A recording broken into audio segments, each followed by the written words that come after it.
আজ একটু তাড়াতাড়ি ঘুম থেকে উঠে গেছি, উঠেই সকাল সকাল করে নিয়েছি ব্রেকফাস্ট আর তাড়াতাড়ি স্নান টান করেও রেডি হয়ে গেছি, কারণ আজকে আমি যাব স্যালনে। স্যালনে যাচ্ছি তার কারণ আমি কোনোদিনও হেয়ারটাকে কালার করাইনি। তো হঠাৎ ইচ্ছা করলো যে আমি একটু আমার লুকটা চেঞ্জ করব। তার কারণও আছে, সেটাও তোমাদের আস্তে আস্তে বলছি। আর এই ফেব্রুয়ারিতেই যা গরম পড়ে গেছে, আরও তো কয়েকটা মাস আছেই পড়ে, জানি না তখন কি হবে। যাওয়ার সময় দেখি স্টেশনে একটা দোকান, ওইখান থেকে কয়েকটা ক্লাচার আর রাবার ব্যান্ড কিনে নিয়েছিলাম। আমাকে তো টাইম দিয়েছিল 11টা, তো আমি ওই 11:30 নাগাদ ঢুকেছিলাম ওখানে, তখনও প্রীতমদা আসেনি। প্রায় অনেকক্ষণই আমাকে বসে থাকতে হয়েছিল। এবার বলি কেন হঠাৎ করে হেয়ারে কালার করাচ্ছি। তার কারণ আমরা যাচ্ছি একটা ট্রিপে। তো এই বছরের আমাদের ফার্স্ট ট্রিপ। তো আমি তো ভীষণ এক্সাইটেড ছিলাম। তো আমরা যেহেতু কালকে বেরিয়ে যাচ্ছি ট্রিপে, তো আমাকে যা করার আজকের মধ্যেই করতে হবে। তো আমি একটু হাতে টাইম নিয়েও গেছিলাম, প্রায় অনেকটাই লেট হয়ে গেছিলো প্রসেসিংটা স্টার্ট হতে। তো ফার্স্টে ওরা একটা প্যাচ টেস্ট করে নিয়েছিল, যেহেতু আমার স্মুথনিং করানো ছিল হেয়ারে।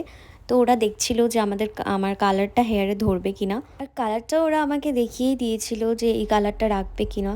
তো আমি তখনও বুঝতে পারছিলাম না ঠিকভাবে। তো যাই হোক, আমি ভীষণ কনফিউজ ছিলাম, যেহেতু আমি কোনোদিনও হেয়ারে কালার করাইনি। হেয়ার কালার কমপ্লিট হতে অনেকটাই লেট হবে, তাই পাশেই ডমিনোজ ছিল, সেখান থেকে অর্ডার করে খেয়েছিলাম এই পিৎজাটা।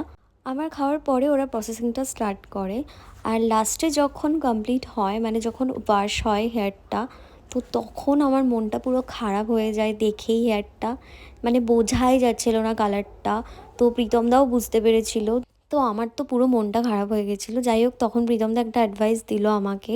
তো তখন প্রায় 7টা 10 বাজে, আর আমার তো মাথা খারাপ হয়ে গেছিলো, কারণ আমাকে বাড়ি ফিরতে হবে। এখনও ঠিকভাবে সেরকম গোছানো হয়নি আমার। তো যাই হোক, ওরা তখন আবারও সেকেন্ড টাইম প্রসেসিং স্টার্ট করে। আর এটা হচ্ছে ফাইনাল একটা রেজাল্ট, যেটা তো আমার ভীষণ ভালো লেগেছিলো। মানে আমি জানি না স্কিন টোনের সাথে কতটা ম্যাচ করছিল, কিন্তু আমার পার্সোনালি কালারটা ভীষণ ভালো লেগেছে। আর সেই দিনটা যে কি বড় হেক্টিক একটা ডে গেছে, আর কি বলি তোমাদের। ওরা কিছু ফটোজ আর ভিডিও ক্লিপ নিয়েছিল, তো মাইক ইউজ করেছিল, আর সেই মাইকটা পরে আমি চলে এসেছিলাম। তো ওটা আবার দেওয়ার জন্য আমরা গেছিলাম। তো আমাকে যেহেতু ভাই নিতে এসেছিলো, তো গুঞ্জনের সামনে দাঁড়িয়েছিলাম, তখন এসে আবার মাইকটা নিয়ে যায় ওরা। আর বাড়ি ফিরে বাবার কাছে খেয়েছি বকা। তো বাবা তো দেখেও নি ভালো মতো যে হেয়ারে কালার করানো। তো যাই হোক, বাবা আমাদেরকে সাবধান করছিল কালকে যাব, তাই যে সাবধানে যাবি, সাবধানে থাকবি।